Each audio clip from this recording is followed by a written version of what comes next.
Hey guys, I have a whole drawer of new drugstore / affordable makeup, and I have not used any of these things because I really wanted to use them with you guys for the first time together on camera. So let's just go ahead and get into it because I cannot wait any longer. First things first, I have an illuminating prismatic light reflecting primer from LA Girl. It says, say hello to a bright and radiant complexion. Take your radiance to the next level. Luminous, silky formula. Use alone for an extra boost of glow or under makeup for a subtle luminous look. It's got niacinamide, aloe, and glycerin. Really pretty packaging. I love the soft pinky rose gold, the prismatic font, and I love a squeezy tube.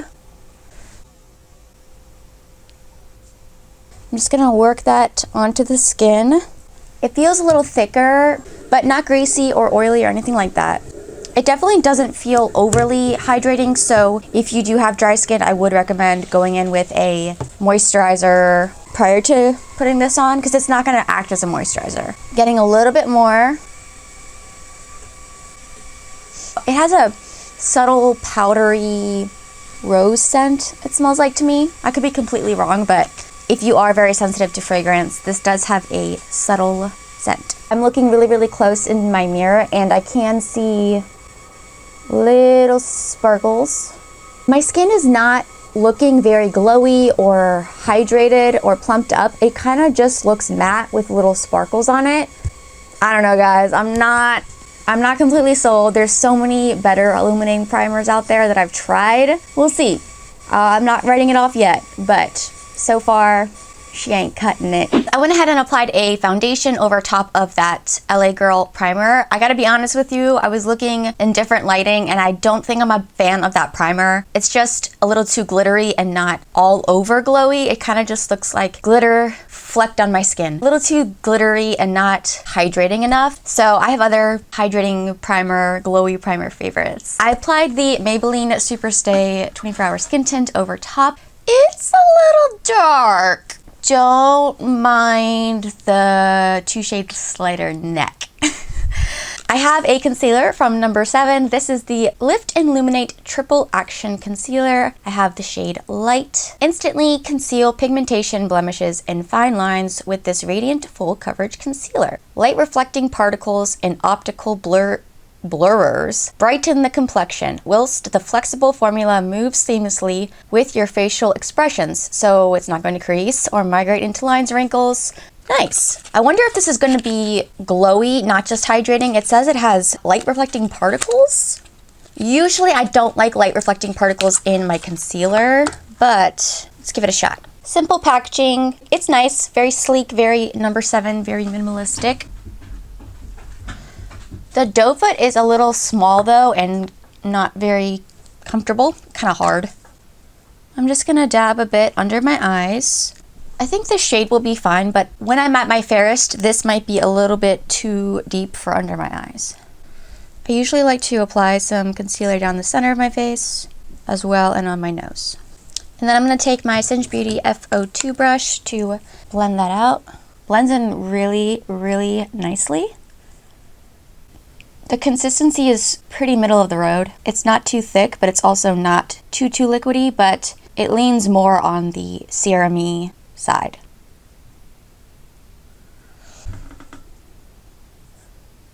Oh, I don't know. It felt really lightweight going on, and blending it out was very easy, but it looks a little heavy under my eye for some reason. I don't know if you can see that, especially right in this area. It might just not be meshing well with the Maybelline skin tint, but I feel like it's already starting to kind of sink into those lines a bit and crease. We'll give it some time to marinate and then we'll see how she settles in. For cream bronzer, let's use this LA Girl On Cloud 9 Bouncy Blush and Bronzer Duo. This one is in GBL 500 Misty Mauve. It feels very bouncy, velvety, soft, almost like suede. Interesting. That color is a very cool tone. Oh my gosh. I don't know if that's going to work for me. It's really pink. The blush feels a little bit less hydrated than the bronzer, but still really velvety. The blush is pretty. I like to apply cream products with a slightly smaller denser sort of brush. So I'm just taking this one from Urban Studio. I think I got this at Marshall's a while ago. And I'm gonna try to be a little bit light-handed because I don't know how pigmented this is. I'm trying to like press it on and then sort of buff out the edges. Yeah, that looks nice, I think. Definitely not probably my ideal color for my skin personally. So far, I love the formula. It's just soft. I don't know, they're already so airy that they're pretty much already blended for you. So I'm just applying that in all the spots I would normally bronze. I'm not really contouring, just patting it on the cheekbones and along the forehead and on the nose a bit. All right, so there's that bronzer applied. I think it looks really pretty, very natural. It was really easy to apply. And I do like that you get the duo. I just wish maybe they had a couple more shade options for warmer skin tones or undertones. I think there was only maybe 2 options in this product. Okay, I have 2 blushes. This one is actually a blush / lip tint. So I think we'll do one on one cheek and one on the other, and maybe we'll mix them at the end. The one that we will use on the lips as well is the CoverGirl Jelly Water Tint. This is for lip and cheeks, and I have the shade 30 Watermelon Splash. I have to say, I really enjoy CoverGirl's packaging lately. It's very cute, but not kiddish. It feels fun, modern, playful, but still very clean in CoverGirl. So you get a really short little doe foot. Let's just try one dot and see what happens. Oh, it's a little bit more pigmented than I was expecting, to be honest. I probably should have had a brush ready. Let's just take this.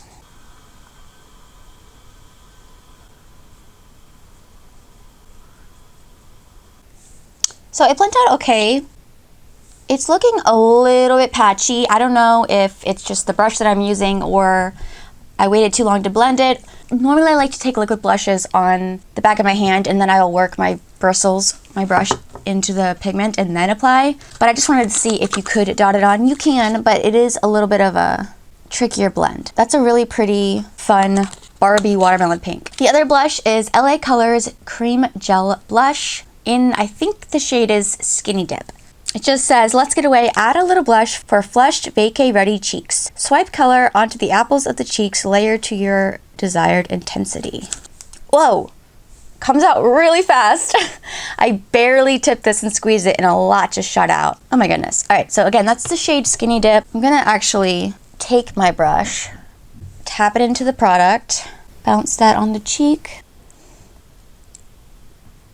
The colors actually look more similar than I was expecting. I'm gonna put a little bit across my nose as well.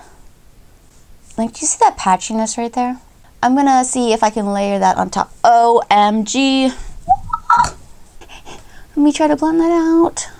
One thing I will say immediately, this is pretty pigmented and a lot comes out. I wish the hole was a little smaller so you didn't get so much product because you don't really need that much. But aside from that, I think it's a really pretty formula. It blends out easily. It is a matte liquid blush. So if you like a glowy cheek, maybe not the one for you, but it's definitely not drying looking. I definitely don't need more blush, but just for science and to see if we could layer it, we're gonna see if it picks up the product underneath. Yeah, definitely can layer. It gets pretty punchy. And I don't think it lifted anything. So good. Let's try a little bit of the CoverGirl Jelly Water Tint on the lips as well. Ooh, that might be a little bright. Because this is such a huge little cube, and this is such a short, stocky little wand, when you put it up to your lips, you can't really fully see what you're doing. It feels like a jelly going on, almost like it's sitting on top of your lips, and then you kind of feel it sink in with that tint. It's drying down, I guess. But it does have a little bit of a slip to it, like a silicone primer, that sort of slippiness. For some reason, it kind of feels like that, which is nice because then it's not super drying. Interesting. I don't know if I love this shade for my lips personally, but if they had a more nude shade, I would definitely be interested in trying it. I'll have to see how it wears though. I wonder if this is gonna stay around all day. I actually don't have a powder to test, but I do have this, which this could either be amazing or terrible. It's one of those products. This is the Catrice Magic Shine Eraser Gel to Powder. So it's supposed to mattify you and kind of touch up your makeup, but it's a gel. Ooh, what the? Whoa. My hand feels, I thought it was gonna feel sticky and wet, but no, it's smooth and dry. What is this sorcery? What? That is crazy. That's crazy. I'm actually super surprised. Okay, I don't think I'm gonna be able to apply this with a brush. Let's see what it says. Non-drying, no flashback for a soft focus finish. It's in the shade 010, camera ready. I really honestly have no idea how to apply this, so I'm just gonna take a clean, dry sponge and just go like that. See if we can mattify our T-zone. I'm more dry skin person, so I really don't. Can you see that? Like I was saying, I really don't have very much oil on my skin. It doesn't produce that much oil, unfortunately. So I'm probably not going to be the best judge, but I do feel like that really smooths that area out. Look at the difference. Okay, Catrice, what? Now, I don't think this is meant to set your makeup, really. I don't know. Should we try it under the eyes? I don't know how that's gonna go. I don't know if I want to put it under my eyes. I really don't. Plus, I'm trying this concealer, so I think I'm just gonna use a normal powder under my eyes, but we'll do it on the forehead. So weird. Let's see if we can apply it with our finger. I don't know if it really works that way. Yeah, I like the sponge better. Y'all, this concealer, I don't think it's looking very good. Do you see how, like, I mean, it's already creasing and it just looks kind of dry and heavy, but it's not really doing me that many favors. That's a bummer. I just set my face with my Lottie London setting powder and my Pat McGrath Under Eye Blurring Sublime Finish 1000-word powder under my eyes. The blush is still peeking through nicely, which is good. So we are rolling along. Let's do my favorite part, which is lips. I have the Lip Lingerie Felt Tip Pen Lip Liner. That is a stain from NYX. This is in the shade Tease You Later. It's described as a cool nude. If you know me, you know that I love a long wearing lip liner, and lip liner stains have been very popular, but I like that more brands are opting for the pen rather than those weird peel off thingies. Here is what the pen looks like. Has a little ball on the end. Super interesting. Let's try this out. It's cold going on, but that's to be expected. I'm not sure what this circle is for, but it does seem to be kind of drying out as I'm applying. I don't know if I like the smell. I mean, you might like it, but it kind of smells like rotten candy to me. Yeah, guys, I'm a little disappointed. This is my first application using this, so take what I'm saying with a grain of salt, but I don't know if you can see, it just looks patchy on my upper lip. This is literally the first time I'm using it and it's already kind of dried out. So maybe you can only do one lip at a time, but that's kind of annoying. You know, you should be able to do both lips at once. If you're in a hurry in the morning, you don't have time to wait around for your lip liner to resaturate. So yeah, I don't know how I feel about that. I'm not super impressed. A little disappointed, actually. All right, let's prep the eyes and then we'll go back to the lips later. I'm gonna use the Nubian Shadow Stick. This is a matte eyeshadow stick from Juvia's Place, and I got the cream color in Egypt. My intention is to use this as a base for eyeshadow. Let's try her out. Ooh, and the formula feels very creamy. I cannot stand when an eyeshadow stick pokes my eyeball. That's one of my pet peeves. Blending out nicely. And the shade of this, it's sort of an ivory with a yellowy undertone. Almost looks a little bit like MAC Soft Ochre Paint Pot. I'm gonna have to give this shadow the benefit of the doubt because that concealer was kind of making my eyes look dry prior to applying this, so I'm not gonna fault it too much if it looks a little textured.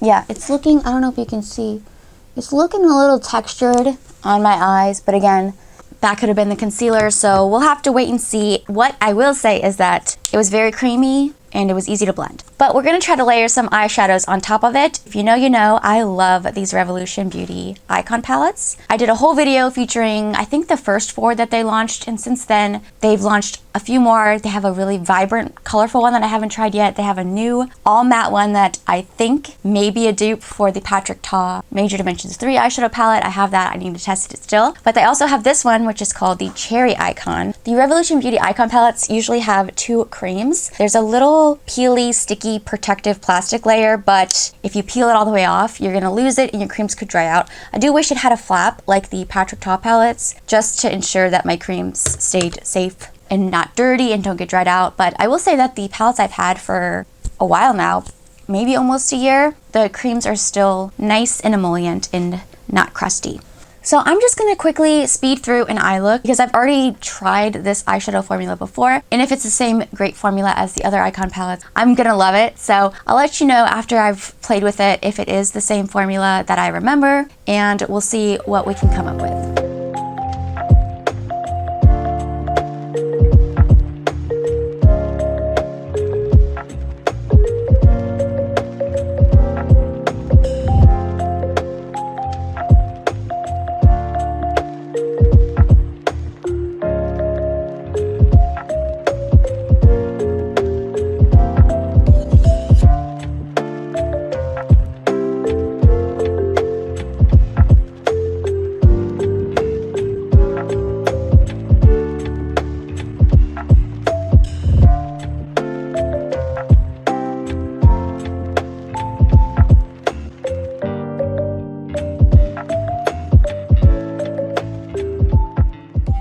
Alright guys, here is the eye look. I really like how it turned out. I think they're really, really pretty. I don't wear purple eyeshadow that much, but I really need to because how fun. This palette, so far, I haven't tried all the shades, but from what I used, it seemed like the same great formula that I'm used to from the Icon palettes. The mattes are very pigmented and blendable, but they are a little bit more on the powdery side. So you do get a lot of kick up in the pan, and you can get some fallout on your cheeks. I got a little bit of fallout with these 2 purpley shades. And then there's a big jump from these 2 shades to these 2 shades. I used this one as my transition, and it didn't really give me that much depth or definition. So the next shade I went in with was a little trickier to blend, I think, because 1, purples are usually a little bit more patchy, and 2, it didn't really have a base or a shade close to it to help it blend smoother, if that makes sense. So there was a little bit of patchiness with the mattes, but nothing crazy, especially not for a purple. And I do feel like I was able to make them work and create a really pretty eye look. The shimmers are very nice. This white shade is the kind of special shade in the palette. And then this vibrant purple I love too. It's very pink based. It's giving Hocus Pocus vibes. So far so good. I'm gonna have to keep trying it out. I need to try the creams. I need to try some of the other shades, but so far I like it. And I did use the white from this palette. This is the one that I was mentioning earlier is, I think, supposed to be duping the Patrick Ta palette, which I have. So I'm gonna try to do a side-by-side on those 2 palettes, but I did use the white from my inner corner and it seemed very promising, very pigmented. I was impressed. So I went ahead and curled my lashes, and now we're gonna try out a new mascara to me, not new to the market. This is the L'Oreal Panorama Voluminous Mascara. I got the waterproof one just because waterproof is the only kind of mascara that holds a curl usually. The component is really pretty. It's gold, it's shiny, it looks luxurious, but it is rather lightweight. I was expecting this to be a more natural bristle brush just because usually voluminous mascaras usually have a natural bristle brush. This one is, I think, plastic, and it's really, really spiky. It's in a Christmas tree shape. It doesn't really seem like I'm getting a lot of product on the brush. It's sort of hard to grip onto my lashes, but I mean, you can definitely see it. So this is the second coat. It's giving some volume. Oh, it's giving pretty good volume actually. On the verge of clumpy. It's kind of a drier, goopier formula. I like the volume that it's adding to the base of my lashes. I just wish it wasn't sticking them together as much. I don't like how clumpy it looks over here. But yeah guys, that completes this video. I feel like overall the makeup turned out really pretty. We managed to make it work. There was some hits, there was some misses, but I'm gonna keep testing these products and I'll let you guys know how things develop. I hope you guys enjoyed this video. If you did, please give it a thumbs up. Don't forget to subscribe to my channel and I'll catch you guys in my next video. Bye!